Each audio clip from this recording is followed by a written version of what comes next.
നമസ്കാരം. ക്ലാസ് റൂമിൻ്റെ ഒരു പുതിയ വീഡിയോയിലേക്ക് സ്വാഗതം. 7ാം ക്ലാസ്സിലെ സോഷ്യൽ സയൻസിലെ 3ാമത്തെ യൂണിറ്റാണ് നമ്മളിനി പഠിക്കാൻ തുടങ്ങുന്നത്. ഇത് ഫസ്റ്റ് പാർട്ട് വീഡിയോ ആണ്. ഞാനിപ്പോൾ ഈ ക്ലാസ്സുകൾ ഇടുന്നുണ്ടല്ലോ. അപ്പോൾ ഇതിൽ എന്തെങ്കിലും സജഷൻസ് ഒക്കെ നിങ്ങൾക്കുണ്ടെങ്കിൽ നിങ്ങൾക്ക് കമൻ്റായിട്ട് ഇടാവുന്നതാണ്. എന്നാൽ മാത്രമേ എനിക്ക് കുറേ കൂടെ ഇമ്പ്രൂവ് ചെയ്യാൻ പറ്റത്തുള്ളൂ കേട്ടോ. അപ്പോൾ അതുകൊണ്ട് നിങ്ങൾക്ക് എന്തെങ്കിലും സജഷൻസ് ഉണ്ടെങ്കിൽ കമൻറ്റ് ബോക്സിൽ കമൻറ്റ് ചെയ്യാവുന്നതാണ്. അടുത്തതായിട്ട് നമ്മൾ 3ാമത്തെ യൂണിറ്റാണ് പഠിക്കാൻ പോകുന്നത്. പേര് constitution path and guiding light, ഭരണഘടന വഴിയും വഴികാട്ടിയും, അതാണ് യൂണിറ്റിൻ്റെ പേര്. അപ്പോൾ ഇതിൽ ഫസ്റ്റ് മഹാത്മാഗാന്ധിയുടെ ഒരു കോട്ടിംഗ് ആണ് പറഞ്ഞിട്ടുള്ളത്. അതായത് മഹാത്മാഗാന്ധി യങ് ഇന്ത്യ എന്ന അദ്ദേഹത്തിൻ്റെ ഒരു പത്രത്തിൽ കൂടി അഭിപ്രായപ്പെട്ട കാര്യമാണ്. അപ്പോൾ എന്നാണ് 1931 മഹാത്മാഗാന്ധി യങ് ഇന്ത്യ എന്ന പത്രത്തിൽ പ്രസിദ്ധീകരിച്ച കോട്ടിംഗ് ആണ് ഈ കൊടുത്തിട്ടുള്ളത്. ഞാനത് വായിക്കുന്നില്ല, നമുക്ക് അതുമായിട്ട് ബേസ് ചെയ്തിട്ടുള്ള ക്വസ്റ്റ്യൻ നോക്കാം. അപ്പോൾ ഇവിടെ നോക്കിയോ, what ideas did Gandhiji wish to have in the future constitution of India. അതായത് ഇന്ത്യയുടെ ഭാവി ഭരണഘടനയിൽ ഇന്ത്യക്ക് വേണ്ടിയിട്ടൊരു ഭരണഘടന ഉണ്ടാക്കുമല്ലോ, ആ ഭരണഘടനയിൽ ഏതെല്ലാം ആശയങ്ങളാണ് വേണം എന്ന് മഹാത്മാഗാന്ധി ആഗ്രഹിച്ചത്. അതായത് ഇന്ത്യയുടെ ഭരണഘടനയിൽ, ഭാവി ഇന്ത്യക്ക് വേണ്ടി ഉണ്ടാക്കുന്ന ആ ഒരു ഭരണഘടനയിൽ എന്തെല്ലാം ആശയങ്ങൾ വേണം എന്നാണ് ഗാന്ധിജി ആഗ്രഹിച്ചത്. അതിവിടെ ബുള്ളറ്റ് ഇട്ട് കൊടുത്തിട്ടുണ്ട്, ഒരു 4 2 നമ്മൾ എഴുതി ചേർക്കണം. അപ്പോൾ മുകളിൽ കൊടുത്തിട്ടുള്ള ഒരു പാരഗ്രാഫ് വായിച്ചിട്ട് വേണം നമ്മൾ ഇതിൻ്റെ ആൻസർ എഴുതാനുള്ളത്. നിങ്ങളത് വായിക്കുക. അപ്പോൾ ഇവിടെ നോക്ക്, ഒന്നാമത്തത് സോവറിനിറ്റി. എന്താണ് സോവറിനിറ്റി? എന്തുവാണ് സോവറിനിറ്റി എന്ന് വെച്ചാൽ? പരമാധികാരം. എന്താണ് പരമാധികാരം. 2 ഇക്വാലിറ്റി. ഇക്വാലിറ്റി എന്ന് വെച്ചാൽ തുല്യത. 3 ഫ്രറ്റേണിറ്റി. ഫ്രറ്റേണിറ്റി എന്ന് വെച്ചാൽ സാഹോദര്യം. പിന്നെ ജെൻഡർ ജസ്റ്റിസ്. ജെൻഡർ ജസ്റ്റിസ് എന്ന് വെച്ചാൽ ലിംഗനീതി. ലിംഗനീതി. ഇനി 2 കൂടെ എഴുതാൻ വേണ്ടി പറഞ്ഞിട്ടുണ്ട്. അപ്പോൾ അടുത്തത് ലിബർട്ടി. ലിബർട്ടി എന്ന് വെച്ചാൽ സ്വാതന്ത്ര്യം. പിന്നെ വേണമെങ്കിൽ നമുക്ക് സോഷ്യൽ ജസ്റ്റിസ്. ലിംഗനീതി മാത്രം പോരല്ലോ, അതായത് ജെൻഡർ ജസ്റ്റിസ് മാത്രം പോരാ, നമുക്ക് എന്ത് വേണം? സാമൂഹ്യ നീതിയും വേണം. അതാണ് സോഷ്യൽ ജസ്റ്റിസ്. അപ്പോൾ അത് 2 ചേർക്കാം. അടുത്ത നോക്കിയാലോ, constitution the dream of freedom fighters. അതായത് ഭരണഘടന ഫ്രീഡം ഫൈറ്റേഴ്സിൻ്റെ, സ്വാതന്ത്ര്യ സമര സേനാനികളുടെ സ്വപ്നം. അതിനെക്കുറിച്ചാണ് പറഞ്ഞിട്ടുള്ളത്. The first war of independence in 1857 was the first mass movement against the British rule. ഇവിടെ ഒരു ക്വസ്റ്റ്യൻ ഉണ്ട്. ഫസ്റ്റ് വാർ ഓഫ് ഇൻഡിപെൻഡൻസ് എന്നായിരുന്നു നടന്നത്? 1857, 1857 ആദ്യ സ്വാതന്ത്ര്യ സമരം നടന്നത്. ഫസ്റ്റ് വാർ ഓഫ് ഇൻഡിപെൻഡൻസ് എന്നായിരുന്നു 1857. Was the first mass movement. Mass movement എന്ന് വെച്ചാൽ ഒരു ബഹുജന സമരം. മാസ് മൂവ്മെൻറ്റ് എന്ന് വെച്ചാൽ ബഹുജന സമരം. Against the British rule. ആർക്കെതിരെ? ബ്രിട്ടീഷ് ഭരണത്തിനെതിരെയുള്ള ഒരു മാസ് മൂവ്മെൻറ്റ്, ബഹുജന സമരമായിരുന്നു ഏത്? 1857 ഫസ്റ്റ് വാർ ഓഫ് ഇൻഡിപെൻഡൻസ്, ഒന്നാം സ്വാതന്ത്ര്യ സമരം. Soldiers, tribals, Kings, feudal Lord's, പെസൻസ് and many other groups participated in the struggle. Soldiers സൈനികർ, ട്രൈബൽസ് ഗോത്രവർഗക്കാർ, കിങ്സ് രാജാക്കന്മാർ, ഫ്യൂഡൽ ലോർഡ്സ് അതായത് ഭൂപ്രഭുക്കന്മാർ, പെസൻസ് എന്ന് വെച്ചാൽ കർഷകർ, ആൻഡ് മെനി അതർ ഗ്രൂപ്പ്സ് മറ്റു പല ഗ്രൂപ്പ് ഓഫ് ആൾക്കാരും ഗ്രൂപ്പും പാർട്ടിസിപ്പേറ്റഡ് ഇൻ ദ സ്ട്രഗിൾ. ഈ ഒരു സ്ട്രഗിളിൽ പങ്കെടുത്തു, ഈ ഒരു സമരത്തിൽ പങ്കെടുത്തു. അപ്പം ഏതൊക്കെ ഏരിയയിൽ നിന്നുള്ള ആൾക്കാരാണ് ഈ ഒരു സമരത്തിൽ പങ്കെടുത്തത് എന്നൊരു ക്വസ്റ്റ്യൻ ചോദിക്കാം. ആരൊക്കെയാണ്? സോൾജേഴ്സ് ഉണ്ടായിരുന്നു, ട്രൈബൽസ് ഉണ്ടായിരുന്നു, കിങ്സ്, ഫ്യൂഡൽ ലോർഡ്സ് ഉണ്ടായിരുന്നു, പെസൻസ് ഉണ്ടായിരുന്നു. അടുത്തത്, this movement help the people to develop a sense of nationalism based on religious harmony. This movement, ഈ ഒരു സമരം അല്ലെങ്കിൽ ഈ ഒരു വിപ്ലവം ഹെൽപ്ഡ് സഹായിച്ചു. ആരെ? ദ പീപ്പിൾ, ആൾക്കാരെ സഹായിച്ചു. എന്തിന്? Develop a sense of nationalism. Nationalism എന്ന് വെച്ചാൽ ദേശീയ ബോധം. സെൻസ് ഓഫ് നാഷണലിസം എന്ന് വെച്ചാൽ ദേശീയ ബോധം. ബേസ്ഡ് ഓൺ റിലീജിയസ് ഹാർമണി, മതസൗഹാർദ്ദത്തിനെ ബേസ് ചെയ്തിട്ടുള്ള ഒരു ദേശീയ ബോധം ഉയർത്തിക്കൊണ്ടുവരുവാൻ ഈ ഒരു മൂവ്മെൻറ്റ് ഹെൽപ്പ് ചെയ്തു എന്നാണ് ഇവിടെ പറഞ്ഞിട്ടുള്ളത്. റിലീജിയസ് ഹാർമണി എന്ന് വെച്ചാൽ മതസൗഹാർദ്ദത്തിനെ ബേസ് ചെയ്തിട്ടുള്ള, മതസൗഹാർദ്ദത്തിൽ അധിഷ്ഠിതമായിട്ടുള്ള ഒരു ദേശീയ ബോധം, അതാണ് സെൻസ് ഓഫ് നാഷണലിസം. നാഷണലിസം എന്ന് വെച്ചാൽ ദേശീയത, സെൻസ് ഓഫ് നാഷണലിസം എന്ന് വെച്ചാൽ ദേശീയ ബോധം ഡെവലപ്പ് ചെയ്യാൻ ഈ ഒരു മൂവ്മെൻറ്റ് ഹെൽപ്പ് ചെയ്തു. ഏത് മൂവ്മെൻറ്റാണ്? First war of independence. The strengthening of nationalism led to the formation of many regional organizations against foreign domination in different parts of India. അപ്പോൾ അങ്ങനെ ഈ നാഷണലിസം ശക്തിപ്പെട്ടതോടുകൂടി ദ സ്ട്രെങ്തനിങ് ഓഫ് നാഷണലിസം, നാഷണലിസത്തിൻ്റെ അല്ലെങ്കിൽ ദേശീയതയുടെ സ്ട്രെങ്തനിങ് ശക്തിപ്പെടൽ ഏതിലോട്ട് നയിച്ചു to the formation of many regional organisation, പ്രാദേശികമായിട്ട് ഒരുപാട് സംഘടനകളുടെ ഫോർമേഷന് കാരണമായി. ഈ പ്രാദേശികമായ സംഘടനകൾ എന്തിനായിരുന്നു? Against foreign domination in different parts of India. ഇന്ത്യയിലെ പല ഭാഗത്തും ഫോറിൻ ഡോമിനേഷൻ, വിദേശാധിപത്യം ഉണ്ടായിരുന്നു. ഫോറിൻ ഡോമിനേഷൻ എന്ന് വെച്ചാൽ വിദേശം, ഡോമിനേഷൻ ആധിപത്യം, വിദേശാധിപത്യം. അപ്പോൾ ഇതിനെതിരായിട്ട് ഒരുപാട് റീജിയൻസിലൊക്കെ എന്താണ് ഈ പ്രാദേശികമായ സംഘടനകൾ രൂപീകരിക്കപ്പെട്ടു ഇന്ത്യയുടെ. അതിന് എക്സാമ്പിൾസാണ് ഈ കൊടുത്തിട്ടുള്ളത്. ഇന്ത്യൻ അസോസിയേഷൻ, പിന്നെ Madras native association and Pune Sarvajanik സഭ ആർ സം എക്സാമ്പിൾസ്. ഇങ്ങനെ പ്രാദേശികമായിട്ട് ഉണ്ടായ സംഘടനകൾക്ക് എക്സാമ്പിളാണ് Indian association, Madras native association, പിന്നെ പൂനെ സാർവജനിക് സഭ. ഇതെല്ലാം ഇങ്ങനെ ഉണ്ടായ സംഘടനകളായിരുന്നു, പ്രാദേശിക സംഘടനകൾ.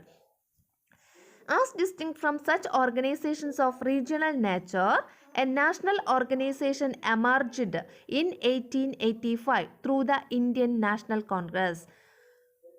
അതായത് as distinct from such organisation, ഈ ഓർഗനൈസേഷൻസിൽ നിന്ന്, ഈ ഓർഗനൈസേഷൻ എന്ന് വെച്ചാൽ ഇപ്പോൾ ഇവിടെ പ്രാദേശികമായിട്ടുണ്ടായ ഈ സംഘടനകളിൽ നിന്ന് ആസ് ഡിസ്റ്റിങ്ക്റ്റ് വ്യത്യസ്തമായിട്ട്, ഡിസ്റ്റിങ്ക്റ്റ് എന്ന് വെച്ചാൽ വ്യത്യസ്തമായിട്ട് പ്രാദേശിക സംഘടനകളിൽ നിന്ന് ഓഫ് എ റീജിയണൽ നേച്ചർ, അതായത് പ്രാദേശിക സ്വഭാവമുള്ള ഈ പറയുന്ന സംഘടനകളിൽ നിന്ന് വ്യത്യസ്തമായിട്ട് എ നാഷണൽ ഓർഗനൈസേഷൻ എമർജ്ഡ്, ഒരു ദേശീയ സംഘടന ഉയർന്നു വന്നു എന്ന് ഇൻ 1885 1885 ഒരു നാഷണൽ ഓർഗനൈസേഷൻ, ദേശീയ സംഘടന എമർജ് ചെയ്തു, ഉയർന്നു വന്നു. അതിൻ്റെ പേരാണ് എന്താണ്? Through the Indian national Congress. ഏതാണ്? 1885 സ്ഥാപിച്ച ഒരു നാഷണൽ ഓർഗനൈസേഷനാണ് ഏത്? Indian national Congress. ആ ഒരു ഇയർ എന്ന് പറയുന്നത് വളരെ വളരെ വളരെ ഇമ്പോർട്ടൻ്റ് ആണ് കേട്ടോ. അപ്പോൾ ഇന്ത്യൻ നാഷണൽ കോൺഗ്രസ് എന്നാണ് രൂപീകരിക്കപ്പെട്ടത്? 1885. വളരെ ഇമ്പോർട്ടൻ്റ് ആണ്. 1857 ഫസ്റ്റ് വാർ ഓഫ് ഇൻഡിപെൻഡൻസ്, ഒന്നാം സ്വാതന്ത്ര്യ സമരം. 1885 ഇന്ത്യൻ നാഷണൽ കോൺഗ്രസിൻ്റെ formation. With that the anti-British agitations at the national level achieved an organized dimension. ഇതിലൂടെ അതായത് ഈ INC-യിലൂടെ, ഇൻ്റർനാഷണൽ കോൺഗ്രസ്സിലൂടെ ദ ആൻറ്റി ബ്രിട്ടീഷ് എജിറ്റേഷൻസ്, ഈ ബ്രിട്ടീഷുകാർക്കെതിരായിട്ടുള്ള അജിറ്റേഷൻസ്, പ്രതിഷേധങ്ങൾ അല്ലെങ്കിൽ വിപ്ലവങ്ങൾ അറ്റ് ദ നാഷണൽ ലെവൽ, ദേശീയ തലത്തിലുള്ള ബ്രിട്ടീഷുകാർക്കെതിരായിട്ടുള്ള പ്രതിഷേധങ്ങൾ അച്ചീവ്ഡ്, കൈവന്നു. എന്തിന് കൈവന്നു? ആൻ ഓർഗനൈസ്ഡ് ഡയമെൻഷൻ, ഒരു സംഘടിത സ്വഭാവം കൈവന്നു. കാരണം എന്താണ്? ഇതൊരു നാഷണൽ ലെവലിലുള്ള സംഘടനയാണ്. ഏത്? ഈ INC എന്ന് പറയുന്നത് ഒരു പ്രാദേശികമായ സ്ഥലത്തുള്ള ചെറുത്തുനിൽപ്പ് മാത്രമല്ല ബ്രിട്ടീഷുകാർക്ക് നേരിടേണ്ടി വരുന്നത്. ഇന്ത്യ ഒട്ടാകെ ആയിട്ടുള്ള ഒരു ചെറുത്തുനിൽപ്പാണ് ബ്രിട്ടീഷുകാർക്ക്, അതായത് ഇന്ത്യയുടെ പല ഭാഗത്തു നിന്നുള്ള ചെറുത്തുനിൽപ്പുകൾ നേരിടേണ്ടി വരും INC ആയപ്പോൾ. The main objectives of this movement were to bring the problems of various groups of people in India to the attention of the British authorities and to develop a sense of nationalism among the people beyond caste, religion and regional thinking. The main objectives, പ്രധാനപ്പെട്ട ലക്ഷ്യം of this movement, ഈ ഒരു മൂവ്മെൻറ്റിൻ്റെ, അതായത് ഈ INC എന്ന് പറയുന്ന ആ ഒരു സംഘടനയുടെ പ്രധാനപ്പെട്ട ലക്ഷ്യം എന്ന് പറയുന്നത് എന്തൊക്കെയാണ്? To bring the problems of various groups of people, വിവിധ വിഭാഗത്തിലുള്ള ജനങ്ങളുടെ പ്രോബ്ലംസ്, പ്രശ്നങ്ങൾ ഇന്ത്യയിലെ വിവിധ വിഭാഗത്തിലുള്ള ജനങ്ങളുടെ പ്രശ്നങ്ങൾ to the attention of the British authorities, British അധികാരികളുടെ ശ്രദ്ധയിൽ കൊണ്ടുവരിക. Attention of the British authorities, British അധികാരികൾ, അറ്റൻഷൻ അവരുടെ ശ്രദ്ധയിൽ. ഇവിടെ ആദ്യം ബ്രിങ് എന്ന് കൊടുത്തിട്ടുണ്ട്, അപ്പം കൊണ്ടുവരിക. അപ്പോൾ ബ്രിട്ടീഷ് അധികാരികളുടെ ശ്രദ്ധയിൽ കൊണ്ടുവരിക. എന്തോന്ന്? ഇന്ത്യയിലുള്ള വിവിധ വിഭാഗത്തിലുള്ള ജനങ്ങളുടെ പ്രശ്നങ്ങൾ. അതായിരുന്നു ഒന്നാമത്തെ ഒബ്ജക്റ്റീവ് എന്ന് പറയുന്നത് INC എന്ന് പറയുന്ന സംഘടനയുടെ. ആൻഡ് രണ്ടാമത്തതാണ് പറയുന്നത് to develop a sense of nationalism, ദേശീയ ബോധം. സെൻസ് ഓഫ് നാഷണലിസം എന്ന് വെച്ചാൽ ദേശീയ ബോധം ഡെവലപ്പ് ചെയ്യുക. എവിടെ? എമംഗ് ദ പീപ്പിൾ, ആൾക്കാർക്കിടയിൽ, ജനങ്ങൾക്കിടയിൽ ഒരു ദേശീയ ബോധം ഡെവലപ്പ് ചെയ്യുക. Beyond cast, religion and regional thinking, അതായത് റീജിയണൽ തിങ്കിങ് എന്ന് വെച്ചാൽ പ്രാദേശികമായ ചിന്തകൾക്ക് അതീതമായിട്ട്. റിലീജിയൻ മതത്തിനതീതമായിട്ട് കേസ്റ്റ് ജാതിക്കതീതമായിട്ട് ജനങ്ങൾക്കിടയിൽ ദേശീയ ബോധം ഡെവലപ്പ് ചെയ്യുക. അതാണ് അതിൻ്റെ രണ്ടാമത്തെ ലക്ഷ്യം എന്ന് പറയുന്നത്. അപ്പോൾ INC എന്ന് പറഞ്ഞ സംഘടനയുടെ 2 പ്രധാനപ്പെട്ട ലക്ഷ്യങ്ങളാണ് ഇവിടെ പറഞ്ഞിട്ടുള്ളത്. What are the main objectives of the INC international Congress എന്ന് ചോദിച്ചു കഴിഞ്ഞാൽ അപ്പോൾ ഈ 2 പോയിൻ്റാണ് നമ്മൾ എഴുതേണ്ടത്. ഇതും ഒരു ക്വസ്റ്റ്യനാണ്. നമുക്കിത് കഴിഞ്ഞിട്ട് ഈ ക്വസ്റ്റ്യൻ ആൻസറൊക്കെ നമുക്ക് എഴുതാം കേട്ടോ. The main objectives of the freedom struggle was not only to end foreign rule. ആ ഫ്രീഡം സ്ട്രഗിളിൻ്റെ നമ്മുടെ സ്വാതന്ത്ര്യ സമരത്തിൻ്റെ പ്രധാന ലക്ഷ്യം എന്ന് പറയുന്നത് not only to end foreign rule അതായത് വിദേശ ആധിപത്യം അവസാനിപ്പിക്കുക എന്നത് മാത്രമായിരുന്നില്ല. ബട്ട് ആൾസോ പിന്നെന്താണ് to ensure a better social and political life for every Indian. എല്ലാ ഇന്ത്യക്കാർക്കും എൻഷുർ ചെയ്യുക, അതായത് ഉറപ്പ് വരുത്തുക ബെറ്റർ വളരെ ബെറ്റർ ആയിട്ടുള്ള സോഷ്യൽ ആൻഡ് പൊളിറ്റിക്കൽ ലൈഫ്, സാമൂഹികവും രാഷ്ട്രീയപരവുമായിട്ടുള്ള ഒരു ജീവിതം ഉറപ്പ് വരുത്തുക എന്നതും കൂടി ഈ പറയുന്ന ഫ്രീഡം സ്ട്രഗിളിൻ്റെ ഒരു ലക്ഷ്യമായിരുന്നു എന്നാണ് ഇവിടെ പറഞ്ഞിട്ടുള്ളത്. സ്ട്രഗിളിൻ്റെ at each phase of the struggle, ആ സ്ട്രഗിളിൻ്റെ അല്ലെങ്കിൽ ഈ വിപ്ലവത്തിൻ്റെ ഓരോ ഫേസിലും സമരത്തിൻ്റെ ഓരോ ഫേസിലും ഓരോ ഘട്ടത്തിലും the leadership had different views. ലീഡർഷിപ്പിന് നേതൃത്വത്തിന് ഡിഫറെൻറ്റ് വ്യൂസ് വ്യത്യസ്ത കാഴ്ചപ്പാടുകളുണ്ടായിരുന്നു. ഇൻക്ലൂഡിങ് മോഡറേറ്റ് എക്സ്ട്രീമിസ്റ്റ് നാഷണലിസം, അതായത് മോഡറേറ്റ് നാഷണലിസം ഉണ്ട്, എക്സ്ട്രീമിസ്റ്റ് നാഷണലിസം. എന്താണ് മോഡറേറ്റ് നാഷണലിസം എന്ന് വെച്ചാൽ മിതവാദ ദേശീയത. മിതവാദ ദേശീയത എന്ന് വെച്ചാൽ ഈ മിതവാദ ദേശീയതയിൽ വിശ്വസിച്ചിരുന്ന കുറച്ച് നേതാക്കന്മാരുണ്ടായിരുന്നു. എക്സ്ട്രീമിസ്റ്റ് നാഷണലിസം തീവ്രവാദ ദേശീയതയിൽ വിശ്വസിച്ചിരുന്ന കുറച്ച് നേതാക്കളുണ്ടായിരുന്നു. അപ്പോൾ എന്താണ് ഈ മിതവാദ ദേശീയത എന്ന് പറഞ്ഞാൽ ഇവർ ബ്രിട്ടീഷുകാർക്കെതിരായിട്ട് ബ്രിട്ടീഷ് ഭരണത്തിനെതിരായിട്ട് റാലികളും പ്രകടനങ്ങളും ഒക്കെ നടത്തും. പക്ഷേ അത് സമാധാനപൂർണ്ണമായിട്ടായിരിക്കും. ഒരിക്കലും അവർ അക്രമാസക്തരാകത്തില്ല. അങ്ങനെ സമാധാനപൂർണ്ണമായി പ്രകടനം നടത്തി ബ്രിട്ടീഷുകാരുടെ ഭരണത്തിനെതിരെ പ്രതിഷേധിക്കുന്നവരാണ് മോഡറേറ്റ് നാഷണലിസത്തിൽ ഉൾപ്പെടുന്ന നേതാക്കന്മാർ. ഇനി അടുത്ത പറയുന്നിരിക്കുന്നത് എക്സ്ട്രീമിസ്റ്റ് നാഷണലിസം. അതെന്ന് പറയുന്നത് തീവ്ര ദേശീയത, അതായത് ഇവർ റാലികളൊക്കെ നടത്തി കടകളൊക്കെ അടിച്ച്, അതായത് അക്രമം കാണിച്ച് ഇന്ത്യയെ ബ്രിട്ടീഷുകാരിൽ നിന്ന് മോചിപ്പിക്കുക എന്നതായിരുന്നു എക്സ്ട്രീമിസ്റ്റ് നാഷണലിസത്തിൻ്റെ പ്രത്യേകത. മനസ്സിലായല്ലോ. അടുത്തത്, however the nationalist movement proceeded by upholding some basic ideas and values. എന്തൊക്കെയാണെങ്കിലും ദ നാഷണലിസ്റ്റ് മൂവ്മെൻറ്റ്, അതായത് ദേശീയ പ്രസ്ഥാനം പ്രൊസീഡഡ് എന്ന് വെച്ചാൽ മുന്നോട്ട് പോയിരുന്നത് by upholding some basic ideas and values. ചില അടിസ്ഥാന ആശയങ്ങളും മൂല്യങ്ങളും ബേസിക് ഐഡിയാസ് ആൻഡ് വാല്യൂസ്, ചില അടിസ്ഥാന ആശയങ്ങളും മൂല്യങ്ങളും അപ്ഹോൾഡ് ചെയ്യുക എന്ന് വെച്ചാൽ ഉയർത്തിപ്പിടിച്ച് തന്നെയായിരുന്നു ഈ ദേശീയ പ്രസ്ഥാനം മുന്നോട്ട് പോയിരുന്നത്. അതാണ് ആ ഒരു സെൻറ്റൻസിൻ്റെ അർത്ഥം. വിത്ത് ദ അഡ്വെൻറ്റ് ഓഫ് ഗാന്ധിയുടെ വരവോട് കൂടി the freedom movement transferred itself into a mass movement. ഈ ഫ്രീഡം മൂവ്മെൻറ്റ് സ്വാതന്ത്ര്യ പ്രസ്ഥാനം എന്ന് പറയുന്നത് ട്രാൻസ്ഫോംഡ് എങ്ങനെ മാറി into a mass movement, ബഹുജന പ്രസ്ഥാനമായിട്ട് മാറി. അതായത് എല്ലാ വിഭാഗം ജനങ്ങളും എല്ലാ സ്ഥലത്തെയും എല്ലാ വിഭാഗം ജനങ്ങളും ഇതിൻ്റെ അകത്ത് ഉൾപ്പെട്ടു എന്നാണ് പറഞ്ഞിട്ടുള്ളത്.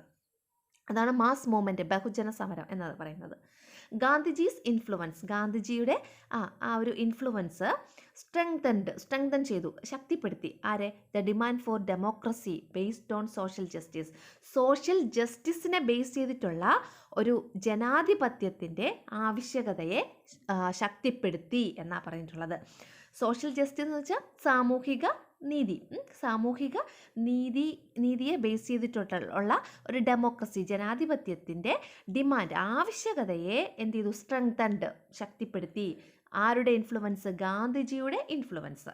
The leaders wished that the ideas and values of freedom, equality based on social justice, brotherhood and religious harmony put forward by the national movement should be the foundation of our constitution. അതായത് നമ്മുടെ കോൺസ്റ്റിറ്റ്യൂഷൻ്റെ foundation, നമ്മുടെ ഭരണഘടനയുടെ അടിത്തറ എന്ന് പറയുന്നത് എന്തായിരിക്കണമെന്നാണ് നമ്മുടെ നേതാക്കന്മാർ ആഗ്രഹിച്ചത്. അതാണ് ഇവിടെ പറഞ്ഞിട്ടുള്ളത്. ദ ലീഡേഴ്സ് വിഷ്ഡ്, നമ്മുടെ ലീഡേഴ്സ് വിഷ് ചെയ്തു, ആഗ്രഹിച്ചു. എന്താണ്? The ideas and values of freedom, equality. Ideas എന്ന് വെച്ചാൽ ആശയങ്ങളും വാല്യൂസ് മൂല്യങ്ങളും ഏതിൻ്റെ ഫ്രീഡം ഇക്വാലിറ്റി സ്വാതന്ത്ര്യത്തിൻ്റെയും തുല്യതയുടെയും ആശയങ്ങളും മൂല്യങ്ങളും എന്ന് പറയുന്നത് എന്തിനെ ബേസ് ചെയ്തിട്ടുള്ളതായിരിക്കണം? ബേസ് ചെയ്തിട്ടുള്ളതായിരിക്കണം. എന്തിനെ? സോഷ്യൽ ജസ്റ്റിസ് സാമൂഹിക നീതി, ബ്രദർഹുഡ് സാഹോദര്യം, ആൻഡ് റിലീജിയസ് ഹാർമണി മതസൗഹാർദ്ദം എന്നിവയെ ബേസ് ചെയ്തിട്ടുള്ളതായിരിക്കണം. ഈ പറയുന്ന 3 കാര്യങ്ങൾ, അതായത് സോഷ്യൽ ജസ്റ്റിസും ബ്രദർഹുഡും റിലീജിയസ് ഹാർമണിയൊക്കെ പുട്ട് ഫോർവേഡ് ബൈ ഇതൊക്കെ മുന്നോട്ട് വെച്ചത് ആരാണ്? ബൈ ദ നാഷണൽ മൂവ്മെൻറ്റ്, നമ്മുടെ ദേശീയ പ്രസ്ഥാനം. അപ്പോൾ നമ്മുടെ ദേശീയ പ്രസ്ഥാനം മുന്നോട്ട് വച്ച social justice, brotherhood, religious harmony എന്നിവയെ ബേസ് ചെയ്തിട്ടുള്ള equality, freedom, ideas and values, അതായത് ആശയങ്ങളും മൂല്യങ്ങളും ഏതിൻ്റെയൊക്കെ? ഫ്രീഡത്തിൻ്റെയും ഇക്വാലിറ്റിയുടെയും ആശയങ്ങളും മൂല്യങ്ങളും ആയിരിക്കണം നമ്മുടെ ഭരണഘടനയുടെ അടിത്തറയാകേണ്ടത് എന്ന് ലീഡേഴ്സ്, അതായത് നമ്മുടെ നേതാക്കന്മാർ ആഗ്രഹിച്ചു എന്നാണ് ഈ ഒരു സെൻറ്റൻസിൽ പറഞ്ഞിട്ടുള്ളത്. മനസ്സിലായല്ലോ? These views influenced the framing of our constitution. നമ്മുടെ കോൺസ്റ്റിറ്റ്യൂഷൻ്റെ നിർമ്മാണത്തിന്, നമ്മുടെ ഭരണഘടനയുടെ നിർമ്മാണത്തിൻ്റെ ഫ്രെയിമിംഗ് ഓഫ് അവർ കോൺസ്റ്റിറ്റ്യൂഷൻ എന്ന് വെച്ചാൽ നമ്മുടെ ഭരണഘടനയുടെ നിർമ്മാണത്തെ ഈ വ്യൂസ്, ഈ കാഴ്ചപ്പാടുകളാണ് ഇൻഫ്ലുവൻസ് ചെയ്തത്, അല്ലെങ്കിൽ നമ്മുടെ സ്വാധീനിച്ചത്. ഇൻഫ്ലുവൻസ് ചെയ്യുന്ന വെച്ചാൽ സ്വാധീനിക്കുക. നമ്മുടെ ഭരണഘടനാ നിർമ്മാണത്തെ സ്വാധീനിച്ചത് ഈ കാഴ്ചപ്പാടുകളാണ് എന്നാണ് ഇവിടെ പറഞ്ഞിട്ടുള്ളത്. ഓക്കെ ആണല്ലോ? അടുത്തതായിട്ട് ഇതാ ഇവിടെ ഒരു ഫിഗർ കൊടുത്തിട്ടുണ്ട്. നമ്മുടെ കോൺസ്റ്റിറ്റ്യൂഷൻ ഉണ്ടല്ലോ, ആ കോൺസ്റ്റിറ്റ്യൂഷനിൽ ഉള്ള ആശയങ്ങൾ എന്തൊക്കെയാണ് എന്നുള്ളതാണ് ഇതാ ഇവിടെ കൊടുത്തിട്ടുള്ളത്. ഈ ഓരോ ബബിൾസിലും കൊടുത്തിട്ടുള്ളത് എന്തൊക്കെയാണെന്ന് നോക്കാം. റിലീജിയസ് ഹാർമണി എന്താണ്? മതസൗഹാർദ്ദം. ബ്രദർഹുഡ് സാഹോദര്യം. ഡെമോക്രസി ജനാധിപത്യം. വെൽഫെയർ സ്റ്റേറ്റ് ക്ഷേമരാഷ്ട്രം. ജസ്റ്റിസ് നീതി. സെക്യുലറിസം മതേതരത്വം. ഇക്വാലിറ്റി തുല്യത. ഫ്രീഡം ഫോർ ഓൾ എല്ലാവർക്കും സ്വാതന്ത്ര്യം. ഇതൊക്കെയായിരുന്നു നമ്മുടെ ഭരണഘടനയുടെ പ്രധാനപ്പെട്ട ആശയങ്ങൾ. അതിനെ ബേസ് ചെയ്തിട്ട് ഇവിടെ കുറച്ച് പോയിന്റ്സ് കൊടുത്തിട്ടുണ്ട്. അതിൻ്റെ താഴെ ഒരു ക്വസ്റ്റ്യൻ കൊടുത്തിട്ടുണ്ട്, കണ്ടോ? Indian freedom struggle become the foundation of our constitution evaluate. നമ്മുടെ ഇന്ത്യയുടെ സ്വാതന്ത്ര്യ സമരം ഉണ്ടല്ലോ, ഫ്രീഡം സ്ട്രഗിൾ, സ്വാതന്ത്ര്യ സമരം എന്ന് പറയുന്നത് നമ്മുടെ കോൺസ്റ്റിറ്റ്യൂഷൻ്റെ അടിത്തറയായി മാറി. അതിന് ആ ഒരു സ്റ്റേറ്റ്മെൻറ്റിനെ വിലയിരുത്താനാണ് പറഞ്ഞിട്ടുള്ളത്, ഇവാലുവേറ്റ് ചെയ്യാനാണ് പറഞ്ഞിട്ടുള്ളത്. അതിൻ്റെ ആൻസറാണ് ഈ മുകളിൽ കൊടുത്തിട്ടുള്ള ഈ ഓരോ പോയിൻറ്റ്സും എന്ന് പറയുന്നത്. അപ്പോൾ ആ ഒരു ക്വസ്റ്റ്യൻ്റെ ആൻസറാണ് ഈ മുകളിൽ പറഞ്ഞിട്ടുള്ളത്. എന്തൊക്കെയാണെന്ന് നമുക്ക് നോക്കാം. Individual freedom should be given priority. വ്യക്തി സ്വാതന്ത്ര്യം, ഇൻഡിവിജ്വൽ ഫ്രീഡം എന്ന് വെച്ചാൽ വ്യക്തി സ്വാതന്ത്ര്യത്തിന് നമ്മൾ പ്രയോറിറ്റി കൊടുക്കണം, മുൻഗണന കൊടുക്കണം. അതാണ് ഒന്നാമത്തെ പോയിന്റ്. മനസ്സിലായോ? Individual freedom should be given priority. 2, civil rights must be ensured. പൗരാവകാശം, സിവിലിയൻസ് എന്ന് പറഞ്ഞാൽ പൗരന്മാർ എന്നുള്ള അർത്ഥമാണ്. അപ്പോൾ സിവിൽ റൈറ്റ്സ് പൗരന്മാരുടെ അവകാശം, പൗരാവകാശം മസ്റ്റ് ബി എൻഷ്വേർഡ്, നമ്മൾ ഉറപ്പ് വരുത്തണം, തീർച്ചയായിട്ടും ഉറപ്പ് വരുത്തണം. Civil rights must be ensured. അടുത്തത്, all religion should be given equal importance. എല്ലാ മതങ്ങൾക്കും, എല്ലാ റിലീജിയൻസിനും നമ്മൾ ഈക്വൽ ഇമ്പോർട്ടൻസ് കൊടുക്കണം, തുല്യ പ്രാധാന്യം നൽകണം. Social justice should be ensured. സാമൂഹിക നീതി, അതാണ് സോഷ്യൽ ജസ്റ്റിസ്, സാമൂഹിക നീതി നമ്മൾ ഉറപ്പ് വരുത്തണം. അടുത്ത, democratic administration should be strengthened. അതായത് ജനാധിപത്യ ഭരണം, ഡെമോക്രാറ്റിക് അഡ്മിനിസ്ട്രേഷൻ എന്ന് വെച്ചാൽ ജനാധിപത്യ ഭരണം ഷുഡ് ബി സ്ട്രെങ്തൻഡ്, ശക്തിപ്പെടുത്തുക.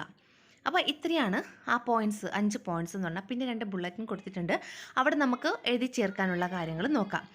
ഇവിടെ ഈ പറയുന്ന ആൻസേഴ്സിൻ്റെ ക്വസ്റ്റ്യൻ എന്താണ്? Indian freedom struggle become the foundation of our constitution evaluate.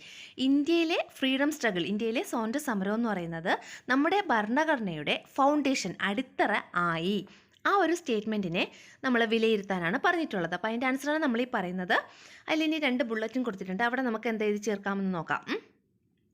അടുത്ത ഇതാണുള്ളത്, social economical and welfare of all the people should be എൻഷ്വേർഡ്.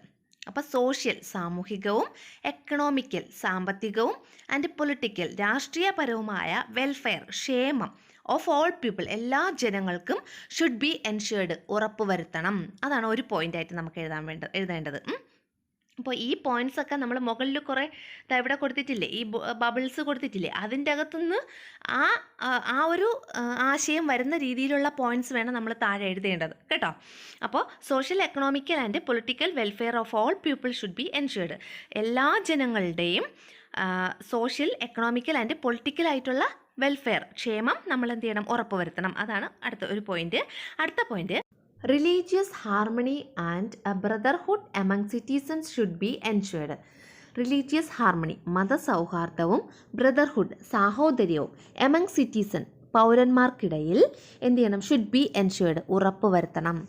മതസൗഹാർദ്ദവും പിന്നെ സാഹോദര്യവും എമംഗ് സിറ്റിസൺസ്, പൗരന്മാർക്കിടയിൽ എന്ത് ചെയ്യണം, ഷുഡ് ബി എൻഷുർഡ്, ഉറപ്പുവരുത്തണം. ഇതാണ് രണ്ടാമത്തെ പോയിന്റായിട്ട് ഇവിടെ കൊടുത്തിട്ടുള്ളത്.